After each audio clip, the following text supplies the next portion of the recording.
Good morning, friends, and welcome to Let It Hatch, our first 5-minute Thursday video.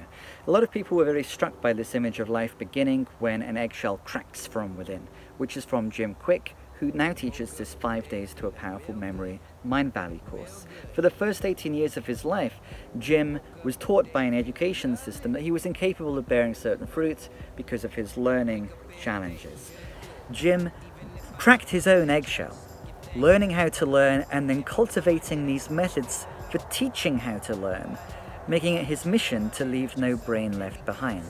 Jim's account reminds me of a favourite passage of mine from the novel The Mill on the Floss by George Eliot, on whom I wrote my PhD thesis. So today I invite you to join me in this study to contemplate that passage. I don't have a copy of the novel with me here in England, so we're using this scholarly resource that is cliffnotes.com. The first thing to note is that this is a passage concerning a teacher, a pretty bad teacher, Mr. Stelling, and in his mind, bad student, Tom. The second thing to note is that the passage concerns a field. Imagine you're the farmer who owns this field and you wanted to yield a rich crop to surrender one. Obviously, there are certain things that you as the farmer need to do first. You need to plow the field, you need to plant the seeds. The teacher in this passage is somewhat unconsciously assuming that everything that applies to the realm of farming, cultivating a field and yielding a rich crop also applies to the process of teaching Tom.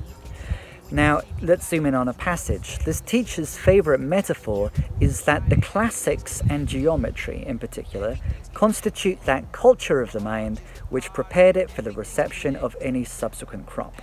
Teaching the classics and geometry has to come first, just like ploughing a field has to come before yielding a rich crop. Now, Tom isn't responding very well to Mr. Stelling teaching him classics and geometry.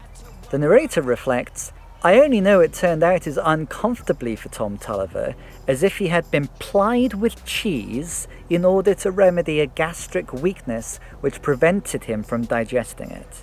It is astonishing what a different result one gets by changing the metaphor. Once called the brain an intellectual stomach, and one's ingenious conception of the classics and geometry as plows and harrows seems to settle nothing." So back when I was an instructor at the University of Minnesota in communication studies, I would use this PowerPoint to try to raise awareness about the degree to which our thought processes are often unconsciously determined by metaphors we live by. Chance York's debut record, Fed and Famished, has a song on it called Learn, the lyrics of which explore this very process, whereby we find ourselves unconsciously living by metaphors. The first time I ever met Chance was in one of the earliest Back to the City interviews 4 years ago, and I asked him a question about the lyrics to Learn. I'd like to share with you now the quite magical thing that then occurred.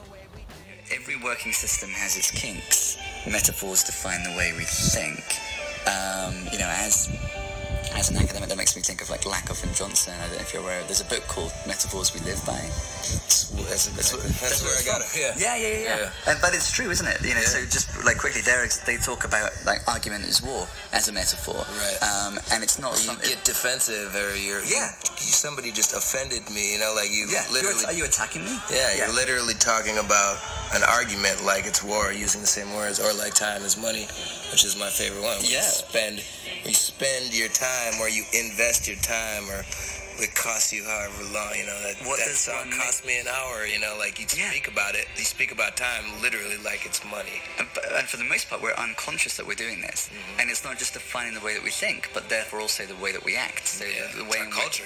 Yeah, absolutely. It's our being. Yeah. Now that was 4 years ago. We'll encounter a more contemporary Chance soon, but the truth remains. Our culture and our being are still very much determined by metaphors which we seldom acknowledge, let alone consciously choose.